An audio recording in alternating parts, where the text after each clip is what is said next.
Wadautera kuma yavo pari zvino. Kuti mwana akamudzokaira. Wadautera kuma ndani semurungu. Inombova kuti pane mutemo munyowani marriage act inoti zvakati bvisai madzimambo. Ndiri mambo kai kutedza chivana ndizvo ndio chandinoda kuexercise. Chirungu chozondibata kumabhera apo pane kesi yakasiyana iyi. Unotera unani iwe? Kuna baba vachidei vaida pfuma yemupopo. Uri mupopo kai cross pollination. Baba vangu vari mudare kana shore wainoita engeri nyaya yemukadzi matorerwa mukadzi mukadzi aitora chipinza chifungo mamuramba makuenda kunoita izvozvo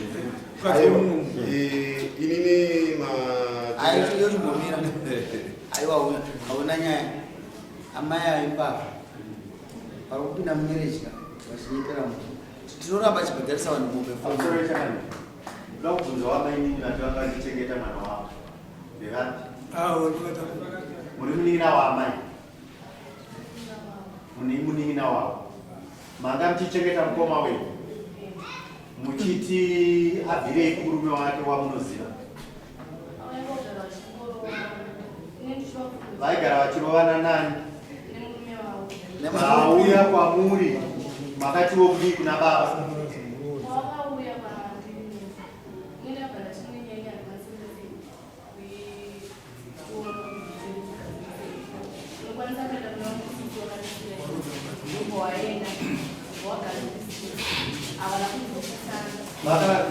vakanaka murume akatoteera kuti vagadziriswa vakataurirana muri kuzvita muri vanasikana chete pasina ana baba ndatenda saka makamaudza hapana mereji vanosina kurambana. Uyu ndiani wenyu? Saka amuzivi uyu ndiani wenyu?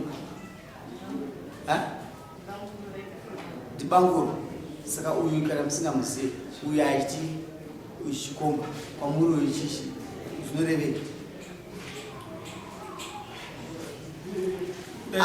Ndibanguru wenyu? Uyu ndiani?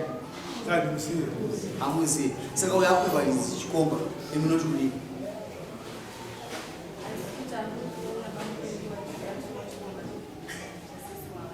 Adi?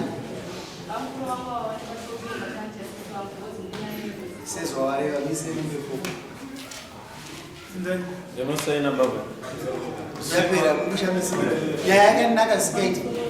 Uyu munhu uyu chikomba. Ene nyaya yakanaka iyo nyarara. Ziya zokuchengetwa nomurume nokuti asi kurambanisa ndokwauri. Uyu unobhadhara mombe 4. Uyu haabate kana mombe 1. Nokuti uyu ane 15 years. Uyu ndego 4. 15 years. Basa kutisa vanhu. Haana kuroora. Iwe kuti mombe dzako 4. Zikunaka straight kumucho. Atesha. Hauna chakubata here. Yapera kamso. Yakachena sipendi. Yakachena. Iwe inotora mombe dzako 4.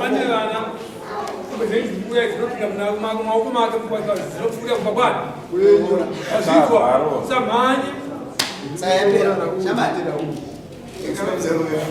Adibata baba bagreta. Adibata.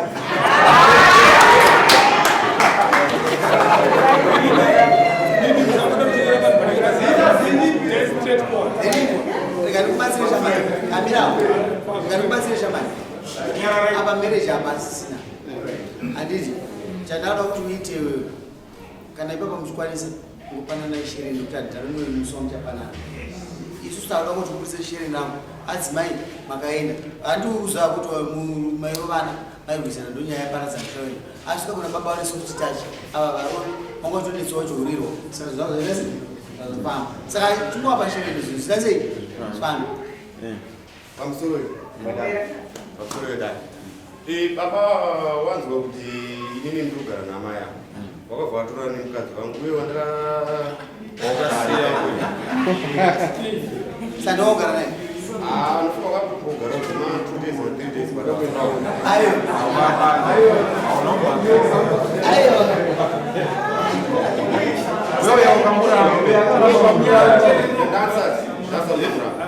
Aiwa makaramba na mudani. Ndosaka kuti uenda kuziya. Wakaya nenyaya yochirwadziwa kuti mukadzi wako ari kudaiwa kudaro sei. Aiwa amai vakanzi mafree. Mugara muzvingomani wemabusha.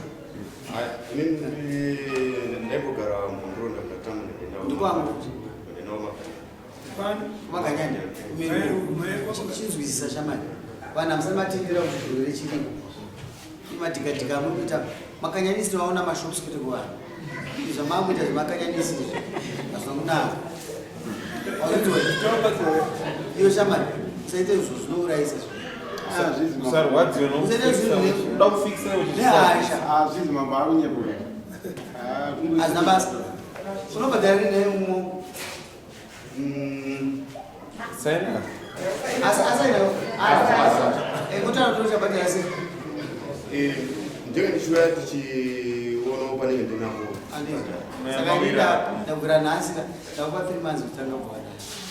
After 3 months ndotuise mumbi mbiri. Kana wawisa mumbi mbiri, imi munonodzana baba kuti waita pfuma yenyu kuno. Kandi mazvinzwa. Tukavhira vana vake. Kuti ane 15 years asavhira atese arora. Ozwa shama. Kana uzvizvo kuti atese anonoora kuti uzobatsira mumaoko. Maita basa.